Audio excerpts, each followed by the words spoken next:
नमस्कार. फुकटचे सल्ले या चॅनलसाठी मी अतुल सुधे आज एक पुढला सल्ला घेऊन.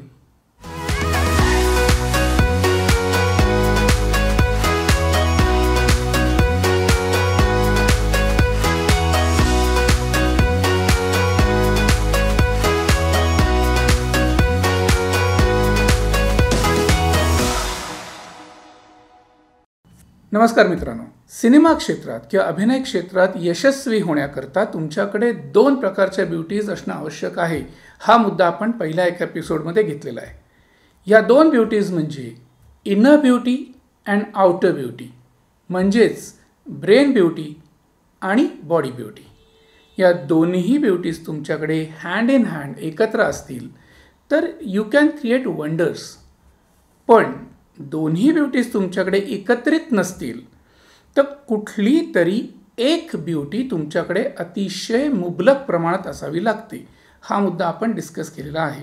तर परत एकदा थोडंसं त्याच मुद्द्याला ब्रशअप करून पुढे जायचं असेल तर ठीक आहे, तुमच्याकडे इनर ब्युटी आहे, तुमच्याकडे आउटर ब्युटी आहे, दोन्ही असतील किंवा कदाचित एक कुठलं तरी कुठून भरलेलं टॅलेंट असेल, सगळं ठीक आहे. हे टॅलेंट असायलाच पाहिजे, त्याला काही दुमत असायचं कारण नाही. पण ह्या 2 प्लस पॉईंट्सच्या व्यतिरिक्त अजून एक गुण इथे येणाऱ्या प्रत्येक स्ट्रगलरच्या अंगात असणं अत्यंत गरजेचं आहे. हा एपिसोड थोडासा सरकॅस्टिक आहे, थोडासा नाही खूपसा सरकॅस्टिक आहे, पण ठीक आहे, त्यातूनही तुम्हाला एक सल्ला किंवा या मीडियाबद्दलची जरा अजून थोडीशी सखोल माहिती तर नक्की मिळेल. हां, तर तो मुद्दा कोणता, जो एक एक्स्ट्रा गुण तुमच्यात पाहिजे, तो गुण कोणता, तर लांगुल चालन करता येणे. म्हणजेच जी हुजुरी, हो जी, येस जी, ही जी असते ना जी हुजुरी, सतत दुसऱ्यांना मस्का मारता येणे. कोणीही फारसं काही बरं केलेलं नसेल तरी वाह अशी एक दाद देता येणे आणि सातत्याने समोरच्याच्या गुडबुक्समध्ये राहता येणे. ही कला जर अवगत असेल ना तर बॉस तुमचं करिअर थोडं इतरांपेक्षा, ज्यांना ही कला अवगत नाही आहे त्यांच्यापेक्षा 4 पावलं पुढे तर नक्की राहाल तुम्ही. म्हणजे कसं असतं ना, अभिनय क्षेत्र हा एक खूप मोठा समुद्र आहे आणि ह्या समुद्रामध्ये लाखो छोटे मासेही आहेत आणि काही मोजकेच मोठे मासेही आहेत. आणि छोट्या माशांना जर उत्तमपणे जगायचं असेल तर त्यांना मोठ्या माशांच्या भोवती पिंगा घालावा लागतो. असं एक सर्वसाधारणतः बघायला मिळतं. माझा असा अजिबात दावा नाही आहे की मी जे म्हणतोय ते आणि तेवढंच 100% सत्य आहे. हां, फक्त गेली 23 वर्ष 24 वर्ष जे काय या क्षेत्रात मी काम केलं आहे त्या काळात मला जे दिसलं, मला जे जाणवलं आणि मी जे अनुभवलं त्यातून आजचा एपिसोड तयार झालेला आहे. इथे धडपडणाऱ्या असंख्य लोकांना, मग ते यशस्वी असतील किंवा अयशस्वी असतील, पण इथे धडपडणाऱ्या असंख्य लोकांना मी जो आजचा मुद्दा बोलतोय तो मनातल्या मनात पटतही असेल. तो खाजगीमध्ये लाखो लोक अनंत वेळा बोलताना मी ऐकलेत, पण मी तो मुद्दा मोठ्या प्रमाणावर ह्या फुकटचे सल्ले ह्या चॅनलवर आज उपस्थित करतोय. जर पटला तर आनंद आहे, नाही पटला तर आधीच माफी मागून मोकळा होतो. तर कसं आहे ना, ह्या क्षेत्रामध्ये जसं मी म्हटलं तसे असंख्य मोठे मासे असतात आणि ते मोठे मासे या क्षेत्रात खूप मोठी कामं करत असतात आणि त्या मोठ्या माशांना खुश ठेवण्याकरता, त्यांची प्रत्येक गोष्ट झेलण्याकरता लाखो छोटे मासे त्यांच्या भोवती फिरत असतात. आणि कसं होतं की शेवटी कुठलाही काम जेव्हा उभं राहतं तेव्हा मोठा मासा हाच विचार करतो की आपल्या गुडबुक्समध्ये जे आहेत त्यांना पटापटा साईन केलं जातं की त्यांना कामं मिळून जातात.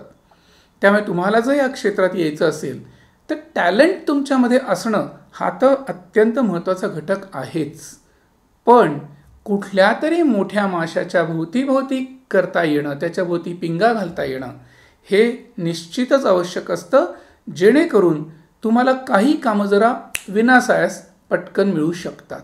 तर अशा पद्धतीचा कंपुवाद आणि ग्रुपिझम ह्या क्षेत्रात लाखो लोकांना अनंत वेळा अनुभवायला मिळत असतोच. आणि त्याच्याबद्दल बोललंही जात असतं खाजगीमध्ये. कारण प्रत्येकाला या क्षेत्रात यायचं आणि आपलं करिअर घडवायचं आहे. कोण मोठ्या माशांना दुखावणार आणि त्यांची नाराजी पत्करणार हा मुद्दा राहतो. पण मी हा मुद्दा स्पष्टपणे बोलतोय कारण इथे येणाऱ्या लोकांची ती मानसिकता पहिल्यापासूनच तयार असावी एवढाच माझा त्याच्यामध्ये उद्देश आहे.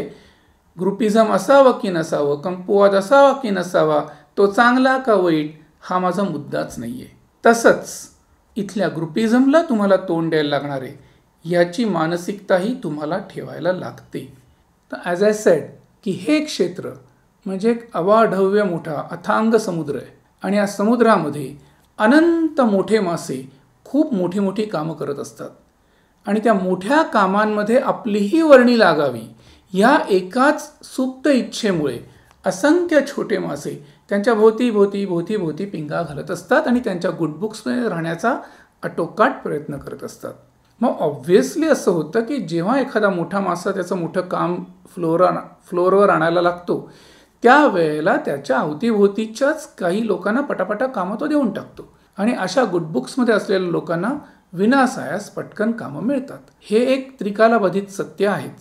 मग मुद्दा असा राहतो की या ग्रुपिझमला कोण सपोर्ट करणार आणि कोण नाही करणार. मुळात तुम्ही कोण सपोर्ट करणार आणि तुम्ही कोण विरोध करणार तुम्हाला चॉईस नाहीच येतो. Whether do it or don't do it एवढा एकच चॉईस तुमच्यासमोर असतो स्ट्रगलर्सच्या समोर. त्यामुळे इथे येणाऱ्या प्रत्येक स्ट्रगलरनी आपलं टॅलेंट मग ते इनर असेल किंवा आउटर असेल पॉलिश्ड ठेवणं, परफेक्ट ठेवणं हे अत्यंत गरजेचं आहे. मग त्याचा चॉईस असतो की आपण ग्रुपिझमच्या खेळात सामील व्हायचं की नाही. काही लोक त्याला कमीपणा मानत नाहीत. ते म्हणतात ओके आम्हाला काम करायचं आहे, आम्ही मोठ्या माशांना खुश ठेवू आणि कामं मिळण्याची आशा ठेवू. Okay fine. काही लोक असा निर्णय घेतात की नाही मला असं काही जमणार नाही, माझ्याकडे टॅलेंट आहे, त्या टॅलेंटवर मी विश्वास ठेवीन आणि माझं टॅलेंट यथावकाश जसं जमेल तसं जर कोणाला जाणवलं आणि मला सन्मानाने तिथं बोलवण्यात आलं स्वतःहून मग मी कोणासाठीही काम करेन. पण मी काही ही जी हुजुरी करणार नाही. असं दोन्हीही पॉईंट ऑफ व्ह्यूनी बघणारे स्ट्रगलर्स या मीडियात दिसतात. पण या एपिसोडमधून मी एवढंच सांगू शकतो की बी फोकस्ड. तुम्हाला हे करायचं आहे का नाही करायचं आहे एवढाच तुमच्याशी संबंधित मुद्दा आहे. ग्रुपिझम किंवा कंपुवाद हा चांगला की वाईट, हा योग्य की अयोग्य, हा असणं गरजेचं आहे की नसणं गरजेचं आहे ह्या उहापोहात किंवा या वादात पडण्यात काहीच अर्थ नाही आहे. तर हा एपिसोडच्या शेवटी मी एवढंच सांगतो की प्रत्येक नाण्याला दोन बाजू असतात. इतका वेळ मी बोललो नाण्याच्या एका बाजूबद्दल. पण नाण्याला दुसरी जी बाजू असते ती अशी की का असे ग्रुप्स बनतात किंवा बनवले जातात किंवा आपल्याच ग्रुपमधल्या लोकांना काम का दिलं जातं ह्याचाही एक पॉईंट ऑफ व्ह्यू त्या मोठ्या माशांकडे असतोच. कारण शेवटी असं असतं ना की चित्रपट बनवणे किंवा कुठली एखादी कलाकृती निर्माण करायला घेणे हे टीमवर्क असतं आणि त्या टीममध्ये त्याच लोकांना सामील करून घेतलं जातं जे त्यांच्या कम्फर्ट झोनमध्ये असतात. हे तर आपण आपल्याही आयुष्यात प्रत्येक ठिकाणी आपण बघत असतो. साधं क्रिकेटची टीम पाडताना किंवा कुठल्याही खेळात आपली टीम बनवताना शक्यतो आपण आपल्या जवळचे मित्रमंडळी पटकन आपल्या टीममध्ये ओढायला बघतो. हा तर कॉमन नियम आहे जगाचा. सो त्याच अनुषंगाने बघायला गेलं तर एक एवढा मोठा चित्रपट बनवायचा आहे, एक काहीतरी कलाकृती निर्माण करायची, तर कुठलाही दिग्दर्शक हा असा विचार करतोच की बाबा अगदीच परक्या आणि अननोन लोकांना घेऊन त्यांचे माहीत नाही कसं ट्युनिंग जमेल नाही जमेल त्याच्यापेक्षा जितकं होता होईल तेवढा आपल्याच लोकांना ज्यांच्याबरोबर आपलं ट्युनिंग जमलेलं आहे किंवा ज्यांच्याबरोबर आपलं ट्युनिंग जमू शकेल असं त्याला वाटतं अशा त्याच्या आसपासच्याच लोकांना पटापटा तो साईन करतो, त्या प्रोजेक्टमध्ये इन करतो. कारण शेवटी प्रत्येकालाच कुठेतरी एक कम्फर्ट झोन हवा असतो आणि काही बॉन्डिंग्स, काही नाती, काही फ्रेंडशिप झोन्स असे तयार होतच असतात आपोआप की जेणेकरून पटकन इनर सर्कलमधल्याच लोकांना तिथे चान्स मिळून जातो. ही झाली नाण्याची दुसरी बाजू.